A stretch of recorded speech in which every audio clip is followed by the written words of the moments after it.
Autumn moon. We gotta set the vibes in here, you know what I'm saying? What's up? My name is Gabby. Welcome back to my channel. Today we're going to be doing my September wrap up. I can't believe we have already come to the end of September and we are quickly approaching on my favorite month of the whole year, October. I'm not even ready for all of the spooky vibes and the fall season is upon us. Oh my gosh, this is genuinely the time of year that I get the most happy to be alive. I feel like with that being said though, September has been one of the best months of my life, but also one of the longest months of my life, because for the month of September, I spent the first 8 days of the month in Japan, which was absolutely incredible. It was my first ever international trip, and I honestly feel like a changed person after coming home from Japan. I did do an entire Japan vlog. If you missed it and you want to see more of my experience while I was in Japan, it was literally the best trip ever. Like, I could not have asked for a better experience for my first time in Japan. But then shortly after coming home, I got sick. I just got this like nasty cold that won't seem to go away. It caused a major like flare up with my GERD that's been lasting for like the whole month, and I've just been sick pretty much on and off all month. Like, I only had about 3 days that I felt pretty good after coming home from Japan, and then I've been sick ever since. This sickness has just been really awful and really terrible, and usually colds don't last this long for me, and because it made my GERD flare up too, it was just making me very miserable. Like, it was just making my life so much harder. But because I had you know, so much time in bed being sick this month, I did have quite a bit of time to read, and in the month of September I ended up reading 21 books, which amounted to like 7 different manga and graphic novels and then 14 novels. I did end up having one DNF. That was the book You Again, which is so unfortunate because this is a romance that I really thought that I could love, but I got about 122 pages into this one and I just couldn't give a shit. Like, I just didn't give a shit about the characters. I wasn't really vibing with their romance. I really thought these characters were just written in a way that like they were just so irritating. I don't know, I just couldn't get on board with it. So like maybe I might try this again in the future, but honestly I just feel like this one just might not be for me. So anyways, I thought I would start as usual with all of the manga and the graphic novels that I read this month because I did have quite a bit. I ended up going to my library and I was just picking up anything that sounded interesting, because not only because I was sick and I just wanted something that was like easy and lighthearted and fun to read, but also because after getting home from Japan, I just had the biggest urge, like I just wanted to read all of the manga. Also, shout out to my library because every single manga and graphic novel that I read this month came from my library, so that's really cool. But the first manga I wanted to tell you about is the one that I'm the most excited about because it's this one called Our Dining Table, and this was easily one of my favorite mangas that I've ever read in my freaking whole life, and I just want to push this on everyone. Like, even if you're not really a manga person, I would recommend giving this one a shot because it's a standalone romance and it's so freaking cute and wholesome. And in this story, we're just following these two guys. One of them is a pretty good cook, but he has this thing, like he has this fear about eating in front of other people. He's just really insecure about it. And then this other character, he has this younger brother, and they all randomly meet one day and they decide that they're gonna start like eating and cooking together. And then it's just like a slow burn romance between these two guys, and it is just the most wholesome, sweetest thing that I've ever read in my life. I just loved the art style in this and the way that they opened up to each other about the things that they had gone through, and it was so cute. Like, I want to reread this and I want to push this on everyone. So if this sounds like something you could enjoy, I would definitely recommend picking it up. I also finally read Alice in Borderland Volume 4, and this one was so good. I really love the Alice in Borderland, you know, TV series. It's one of my favorite TV shows, and so I've been really looking forward to finally reading the mangas, and so far a lot of the manga has been really great, and this one is definitely one of my favorites in this whole series so far, because I feel like at the end of this one, this is when shit is really starting to pick up and things are starting to get really intense, and I feel like things are about to really change in the story. And I gave this one 5 stars. I absolutely loved it. I think if you're into anything related to like games, like survival games where they're deadly, kind of like Squid Game vibes, I think you would like Alice in Borderland. I also read Love and Focus. I read all 3 volumes. This is like a cute little series. It's actually like a cute little kind of like teen high school love triangle romance, which honestly sounds like it wouldn't be my thing, but for some reason in manga I love reading about love triangles, and especially like in high school, the love triangles in high school, they're just so much fun. And so in this series, we're following this young girl here who her grandfather recently passed away, and he really wanted her to be into photography, and like he was always supportive of her passion for photography. And then she has this guy who's been like her best friend since like forever, and he convinces her to come to his town because they have a really good like photography program at his school. And so so then when she goes to the school, she meets this other boy too, but it's like a situation where she doesn't really realize that her best friend has been like in love with her for like her whole freaking life. And so of course we get this cute little like love triangle throughout the series, and I just really enjoyed the series. I actually read all 3 of these in one night because I just couldn't get enough of it. I just thought it was so cute and so wholesome, and I ended up giving this whole series 4 stars across the board. I just had a really great time with it, and I felt genuinely connected to like both of the love interests, and I understood both of them. One of the graphic novels that I picked up this month is The Girl from the Sea, and this one was a perfect graphic novel for like the end of summer. I would definitely recommend reading this one in the summer because it has a lot of really great beachy kind of like island vibes, and it's these 2 young girls. One of the girls is like from the sea. I don't want to spoil too much like about her character and like what her character is, but I just thought this was really interesting. I thought the style in this graphic novel was just so beautiful. Like it was just so beautifully done because it's so colorful. And I love the art style itself, like it's just so freaking cute. And I feel like for such a short, you know, standalone story, I really do feel like these characters are so well fleshed out, and I really connected to this main character. And it was just such a cute and wholesome story, but like the story itself was actually really interesting as well, on top of like a really wholesome romance between these 2 girls. So I would definitely recommend this one. I think I gave this one 4 stars. And then the last graphic novel that I read this month is this one called Woman World, which this is one that I was very excited to read because first of all, I just think this cover is so cute with like the pink and the blue. The premise of this book is that we're taking place in a world where there's like a virus that broke out, and it started to kill all of the men in the world, and so by the end of it we are just left with only women in the world. I didn't realize it when I picked this book up, but this book is kind of like comics, so all of it is in black and white basically. They're all just like individual little comic strips, like it's not really like an overall story, but like some of the humor in this just didn't really work for me. It just really fell flat, and I think with a concept like this author just could have done so much more with this. Like I don't know, this just wasn't exactly what I was expecting it to be. So I ended up giving this one around like a 2, like a 2.5 star. It just was not a favorite of mine. Alright, so the first 3 books that I read this month were the books that I read for a video that I was working on. That was like the first episode of the Backlist Bonanza. And the first book that I read for that video was Catherine House. And this one, genre-wise, is something that I think is kind of difficult to categorize, but I think it's just kind of like a weird horror book. And it's really interesting because we follow this character who is going to be going to this school that's called Catherine House. But the thing that's really interesting about this place in this school is that when you go to Catherine House, you have to commit at least 3 years of your life to Catherine House, and you have no connection to the outside world. So like you have to say goodbye to your friends, to your family, to your phones. You have no connection to the outside world. You have to leave behind all of your personal belongings. But this school is known for being like very prestigious and like very exclusive, and it's like something that people desire,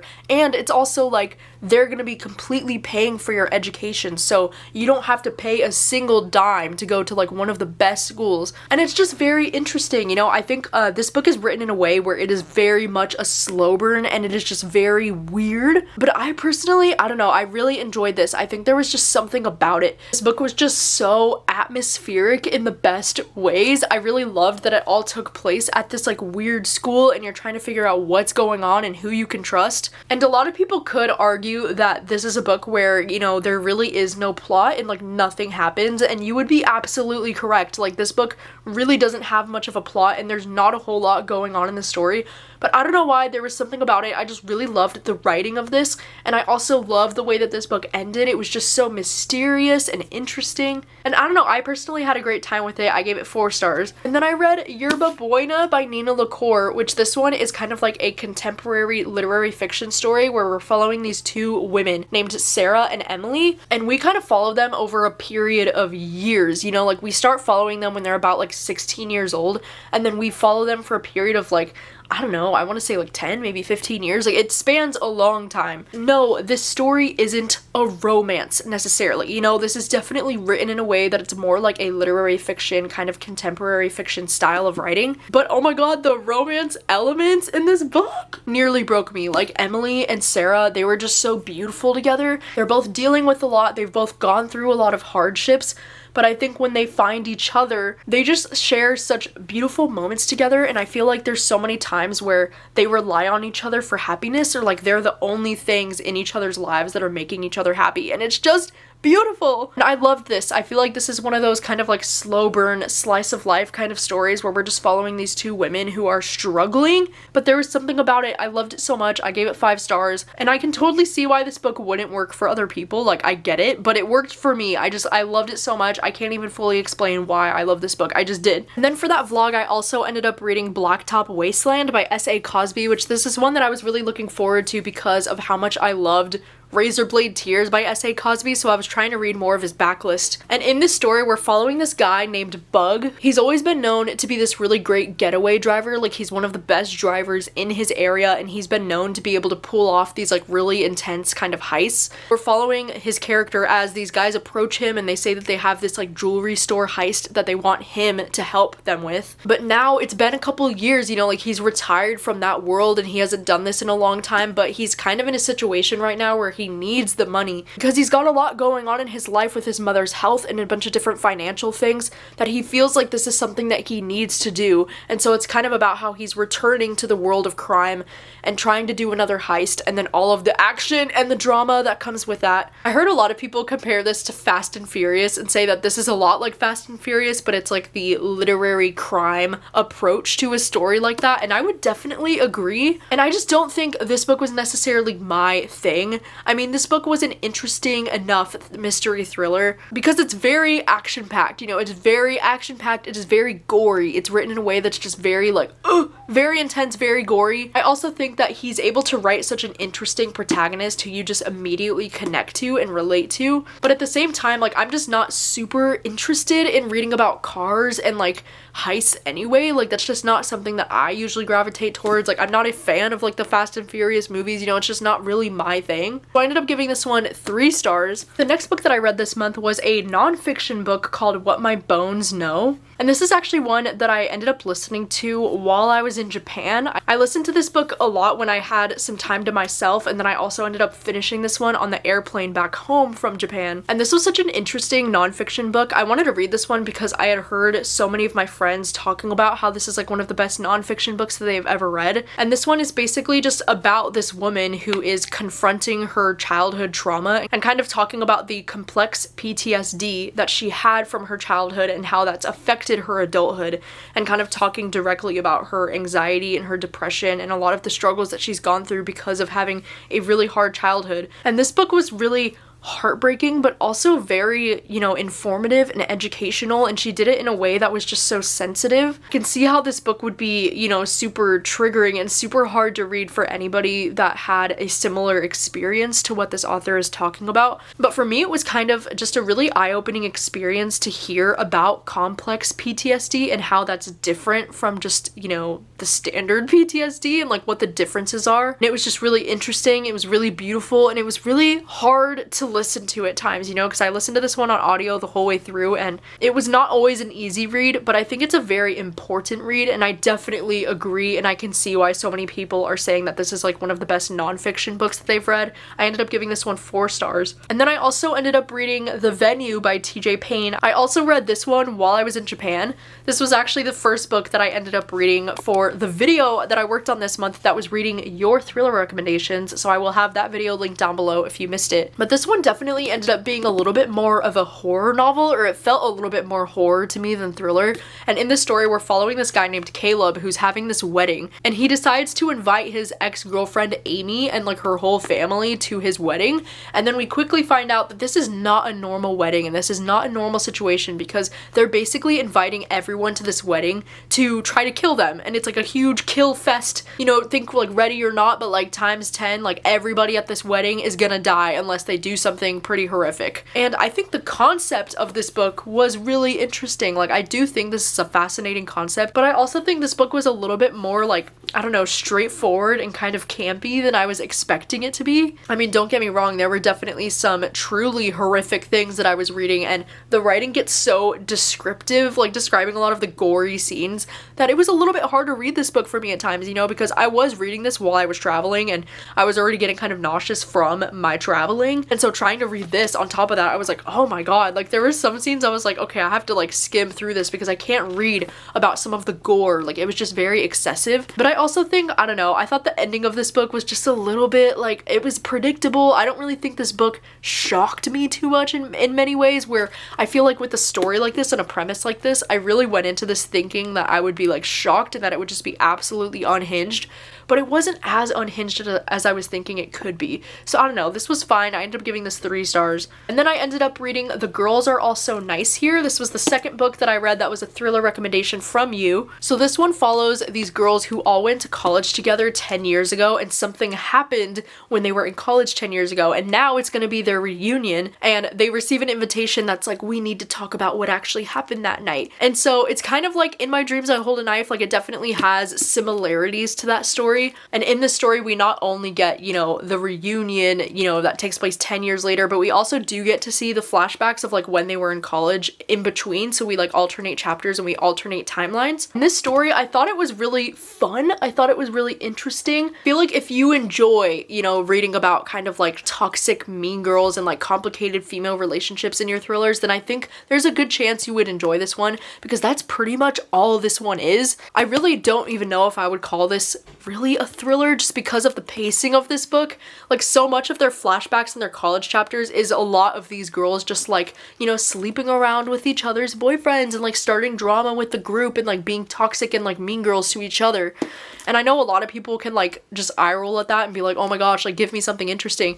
But like, I don't know, I was personally a little bit invested in like the relationships between the girls. I just thought it was really interesting the way they would like talk to each other and the way they would treat each other. I don't know, I just got invested. I ended up giving this one 3.5 stars. Like it's not a new favorite of mine, but it was a very entertaining read while I was reading it. And then for that video, I also ended up reading Blood Sugar. And this is another thriller that is very interesting because we're following a protagonist who is a serial killer. I mean, she's a killer who has killed 3 people, but she's being accused of murdering a 4th. And I feel like in this story, this character that we're following, Ruby, she's just one of those characters that's kind of like morally gray, and you can't help but like want to root for her, or like you want to understand her, you want to relate to her, even though you know that she's a murderer.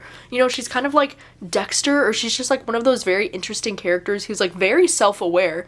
And, you know, like she knows that she's like a murderer, but she's like, I'm not a sociopath though, because I have emotions, you know, like I'm a therapist, I connect to people, and I do feel things and I cry about things. It's just very interesting to read about her character, and I feel like this story itself was a very, very slow burn kind of like character study of this woman. It wasn't so much, you know, about like a mystery thriller of like trying to figure out what's gonna happen next. Like it wasn't that kind of book. Also in this book, her husband, who he's the one that they're accusing her of murdering, he also has diabetes, and so I think that's why the book is called Blood Sugar. And I've been seeing from, you know, some people who do have diabetes that the representation in this book is really well done when it comes to the diabetic representation, so that's always good to see as well. Yeah, I just had a really good time with this. I ended up giving this 4 stars. It's not like a new all-time favorite thriller, but I do think it's really good and worth checking out. And then the last book that I read for that video was How I'll Kill You, which this is another thriller that is so fun because we're following these sisters who are triplets, and they've kind of made it a habit of theirs to kill their boyfriends. They just make these guys fall in love with them and then they kill them, and that's just what they do as sisters. And so in this story, we're following the youngest sister, Jade, as, you know, she's getting set up with like her first ever boyfriend and her first ever victim that she's gonna be, you know, expected to kill, and she starts to fall in love with him, and it becomes an issue because, you know, her sisters are expecting and planning, trying to help her plan to kill him, and now she's starting to feel like, oh, I don't know if I can do this because I actually really like him and I'm falling in love with him. And this story was just so much fun. It reminded me a lot of the book Brother by Anya Alborn, just because of the way we're like following a family of killers, and then like the protagonist that we're following ends up falling in love with who they're supposed to kill. I just think this was very entertaining, and I can't believe it, but I actually really got invested in this romance between Jade and Edison. Like I actually thought that they had cute chemistry, and like I was here for the romance, and so I was even feeling it even more. Like I was feeling like the same as Jade, where I was like, she can't kill him because he's great. And it was just really fun. Like this was so much more fun than I was expecting it to be. I do think the ending got a little bit like, I don't know, I wasn't a huge fan of the way that this book ended, but overall I had a really good time with this, and this was probably my favorite thing that I read for that video of reading your thriller recommendations, so I ended up giving this one 4 stars as well. Next book that I read this month was Good Bad Girl by Alice Feeney, which this is my book troop pick for the month of September. We would have just recently had the live show, so I'll have the live show linked down below if you missed it. But oh my gosh, I feel so sad about the fact that I didn't love this one. It's such a bummer, you know, because Alice Feeney has written some of my favorite thrillers recently, like Rock, Paper, Scissors and Daisy Darker are 2 recent favorites of mine. So I really had high expectations going into this one, and I'm so bummed that this one didn't end up working out for me. And all we really know about this book going into it is that 20 years ago, a baby was literally taken right from its stroller in the middle of a grocery store, and then 20 years later, a woman is killed. And somehow these 2 events are linked. And in this story, the thing that I thought was kind of like about it is the fact that we are following from so many different points of views.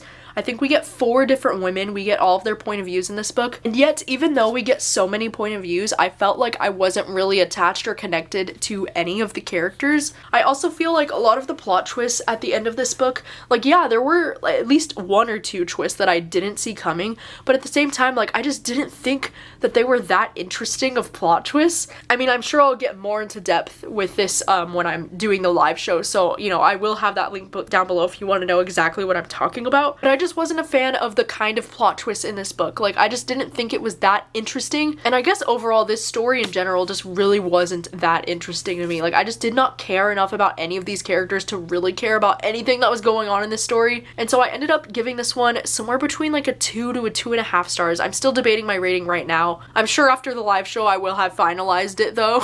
And then the next book that I ended up reading was The Picture of Dorian Gray, which this is a classic that I read for the very first time this month. I was actually reading this for a Patreon exclusive vlog that I was working on this month, so if you would like to see that vlog, I will have the link down below. But you know, this is a classic. Do I even need to explain what it's about? It's about this young man named Dorian Gray who wants to live forever. One of his friends, Basil, paints this portrait of him, and then there's like a curse that ends up happening with this portrait where Dorian sells his soul for eternal youth. And so now Dorian's gonna be immortal, and the painting is gonna be the thing that starts aging. And that's kind of like essentially the plot of this book. And like, look, I wanted to love this. I read this book because I wanted to love it. I heard that it's a classic that appeals to so many people, and that a lot of people who don't even like classics love Dorian Gray. And like, I totally see why people love this book, you know? I do think this book has an interesting plot. I think it has some interesting writing, even though I do think that this is like way too wordy at times and just kind of like pretentious at times, like the way that I feel about most classics. But I do understand the merit with this one, and I do love what this book stands for and how Oscar Wilde was kind of a very iconic human in his lifetime, you know? And I respect all of those things, and I love what Oscar Wilde stands for. But at the same time, like, I just didn't love my reading experience with this book the way that I thought that I could. I just feel like there's something about classics. I just can't get invested in them. I don't like the writing styles in most classics. You know, maybe this is just me and maybe I'm just dumb and like my brain can't handle it, but I just don't like sitting there and reading these giant blocks of full-on text, like info dumping pages all of the time. I feel like the story and the plot and the characters in this book are interesting, but the writing style itself is so difficult to get through, and I just didn't really enjoy it. And because I struggled so much with the writing style, I struggled a lot in general with my enjoyment of this book. So I ended up giving this one 3 stars because I do like the story. I like the way that it ended a lot. I like the characters. I think it's interesting, but at the same time, like, would I recommend this? No, I don't like the writing style. I don't think it's an enjoyable read. I feel like it's just another one of those classics that, like, maybe I can understand why other people would like it, but it's just not really my thing, and that's fine. Alright, and then the next book that I read this month was What Kind of Mother by Clay McLeod Chapman, and this is an art copy that I have, but this book is currently available now, so I will just put a cover image on the screen so you can see what the cover actually looks like and what book I'm actually talking about. But I did end up reading this physical copy that I have. But the reason why I was so intrigued by this one is because on the back of this book it says Nicholas Sparks meets the Empty Man in this modern Southern Gothic horror about a palm reader swept up in a disturbing missing child case with a twist you won't see coming, right? Like, that's what the blurb says. And so in this book, in part 1 of this book, I was so invested, like I was so into it. I thought that this could be a new favorite of mine. Like, that's how much I was loving it. It had really great, like, Southern atmosphere, like that Southern Gothic atmosphere. It was nailing it on the head. I thought it was so interesting. There were some creepy things happening like right off the bat, you know, like our main character, she is a palm reader and that's what she does for a living. And it was interesting because she meets this guy who she used to know when she was back in high school, and he's the one who had a son that went missing. And she does a palm reading for him, but she kind of like knows that it's all bullshit in her head. Like she's just trying to pay her bills, you know, like she doesn't actually believe in this palm reading stuff. And I was just really invested in the story. And then, oh my gosh, once we hit part 2 and then we hit part 3 and we just keep going on in this book, I was just starting to get less and less interested because I was like, wait, what the fuck is going on? Like, what is this actually about? Like, I'm sorry, what? And once you get to the actual like plot twist in this book, I was just like, no, like that is no. I didn't like it. I thought it was so stupid. And like, no, the plot twist isn't like problematic or like it's not anything like that. It's just dumb. I don't know, in my opinion, I just thought the plot twist was really dumb. I ended up giving this book 2 stars, and it's such a bummer because I do think this book had so much potential at the beginning of it, and I really thought this could be a new favorite, but like the plot twist just completely ruined it for me. It really ruined it for me.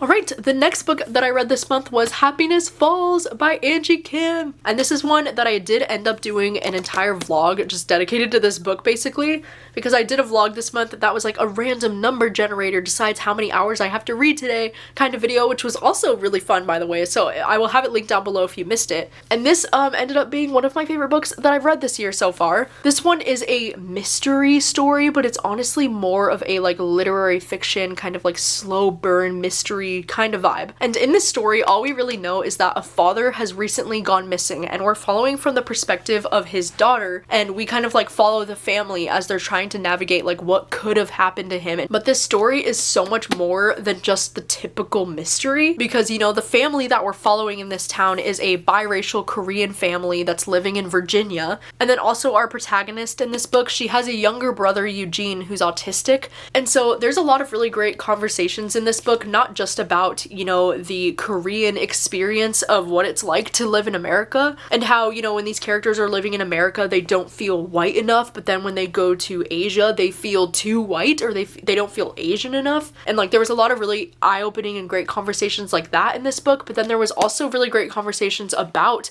you know, her brother and his autism and the struggles that her brother has to deal with on a daily basis with his autism, but then also the struggles that they deal with as a family. It was just all really well done, and I feel like this author tackles so many different subjects in this book in such a sensitive way. This book also takes place during the COVID pandemic. Like it literally takes place during the year of 2020, so I feel like that added a lot of obstacles for them. Gosh, I just think this book is so well written. I think Angie Kim is such an incredible writer. This book just made me feel so many things, and there's a lot of different talk in this book too about different like happiness theories and like what can make someone happy, and I really appreciated the different conversations about that. And it also like even made me think of things in a different way, and I feel like when a book can have an impact on me like that, I feel like it's a book that can really like change my life. And I really do genuinely feel this way about this book. Like I've been thinking about it every single day ever since I finished it. It's one of those books that's really gonna stick with you, and at least that's how it is with me, so I ended up giving this one 5 stars.